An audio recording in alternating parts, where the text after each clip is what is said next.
Akkam jirtu hordoftoota qophii abdii baay'ee ani abdiidha. Namoonni YouTube kanaaf haaraa taatan subscribe naa godha. Har'a viidiyoo tokko isinii qabadhee dhufeera. Viidiyoo kanas obboleettiin keenya tokko koomentii irratti haala kamiin viidiyoo buusuu dandeenya, Facebook irra akka haala kamiin viidiyoo wantoota adda addaa buusuu dandeenyaan jettudha. Viidiyoo kana salphaadhumatti isinii hojjedheera. Viidiyoo kana haala isaa baruu yoo barbaadan hamma xumura qophii kanaatti odoo irra hin dabarsiin na waliin turaa isiniin jedha. Namni tokko viidiyoo kee dafee nu biraan ga'u jettanii koomentii naa kennitanii jirtu. Sana akkasii ta'uu yoo barbaadan YouTube jala seentu. Sana booda bakka sarchiitti abdii baay'ee jettanii sarchi gootu. Abdii baay'ee jettanii gaafa ni gootan tokkoffaa irratti isinii dhufaan koo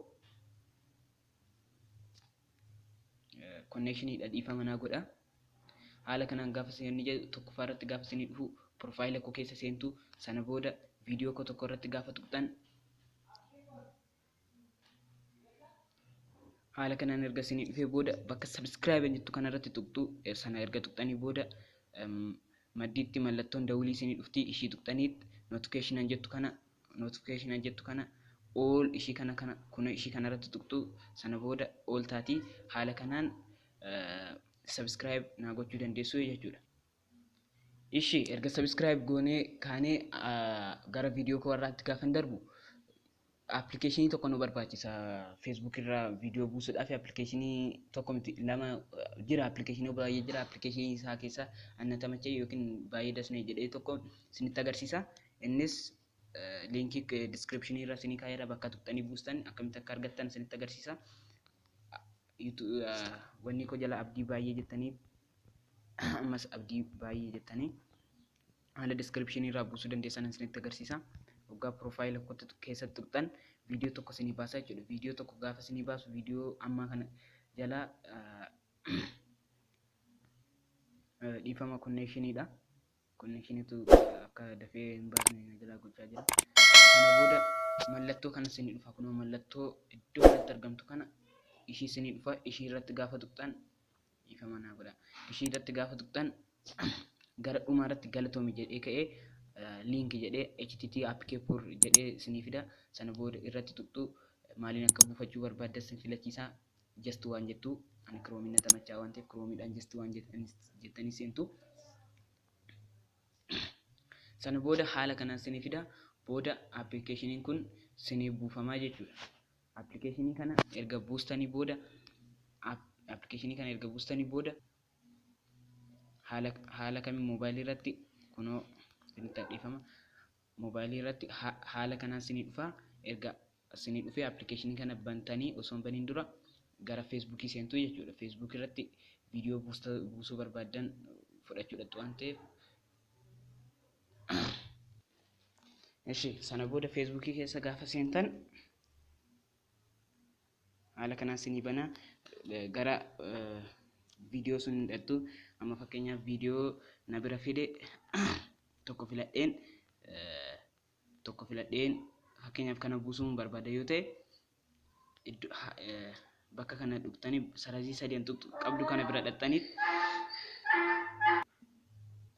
ishii irratti tuqxu jechuudha. Sana booda erga isa irratti tuqxanii iddoo kanatti copy link kan jedhu isinii dhufa. Gara dhuma isaa irratti copy link kan jedhu isinii dhufa. Copy link gootaniit bira dabartu jechuudha. Sana booda copy link erga gootanii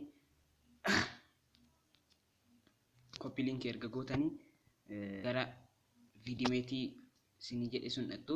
Copy link erga gootanii gara viidimeetii application viidimeetii jedhu sun bira gaafa dhattan hin seentu application jedhuttanii. Sana booda amma banutti eegdu. Amma banutti namoonni subscribe hin goone adaraa subscribe naa godhaa isiniin jedha. Sana booda application sun haala kanaan isinii banaa. Gara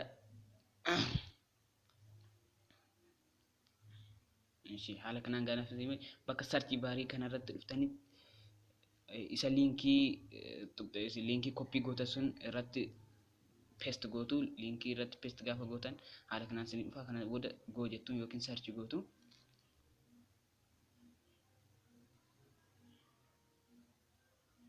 Sana booda rakkina connectionitti dhiifama naa godha qoturuu danda'a. Sana booda haala kanaan isinii dhufaa jechuudha. Haala kanaan gaafa isinii dhufu akkuma agartan akkuma agartan bakka kanatti mallattoo daawunloodii iddoo kana ni jirti jechuudha. Mallattoo daawunloodii kun iddoo kana ni jirti. Sana booda mallattoo daawunloodii sun irratti tuqxu jechuudha. Mallattoo daawunloodii erga tuqxanii booda saayizii ittiin daawunlood akka gootan sin gaafata jechuudha.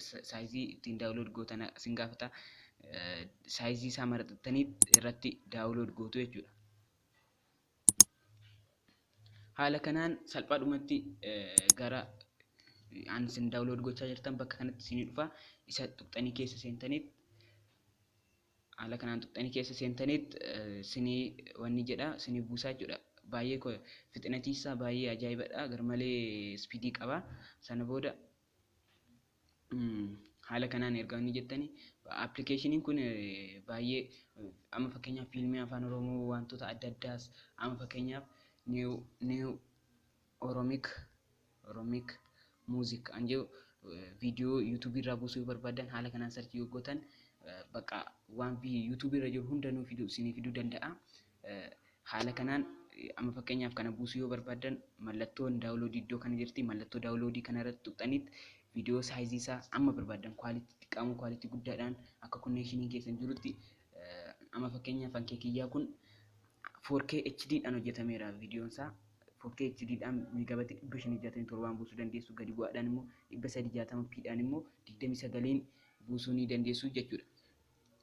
Inshi ambira appilikeeshiniin kun salphaadhumatti lookeeshinii bakka itti daawunlood gochuu barbaadda yookiin meemoorii irratti immoo foonii stooreejii moobaayilii keessatti buusuu dandeessa. Ansiin jedhu isinii akka haala kamiin wanni jechuu dandeessu. Jalqaba bakka daawunloodii kana keessa galtanii siitingii mallattoo siitingii kana tuqxu jechuudha. Mallattoo siitingii kana gaafa tuqxan haala kanaan isinii dhufaa jechuudha.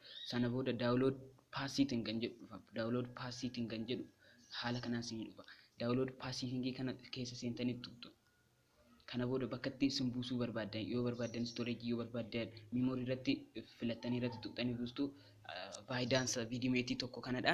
Hambira immoo viidiyomeetiin adda isa godhu maaskimem daawunloodii guddaa qaba. Maaskimem daawunloodii viidiyoo al tokkotti viidiyoo meeqa buusuu dandeessu jechuudha. Inni konnekshinii keessan irratti hundaa'e viidiyoo al tokkotti meeqa buusuu akka dandeessan haala kamiin akka argattan daawunlood maaksimeem jedhu kana jala tuqxu.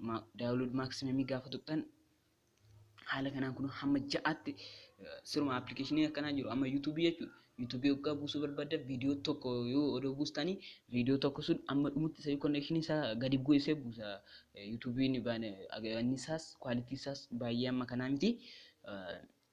Aktiivis miti yoo buusus viidiyoo 5 yoo 6 yoo ajajjan al tokko isiniin buusu tokko tokkoon erga tokko dhume tokko akkasitti isiniin buusu. Kun garuu 6 bakka tokkotti erga takkaa isinii buusuu danda'a. Viidiyomeetiin appilikeeshinii irraa adda kan isa godhu isa kanadha.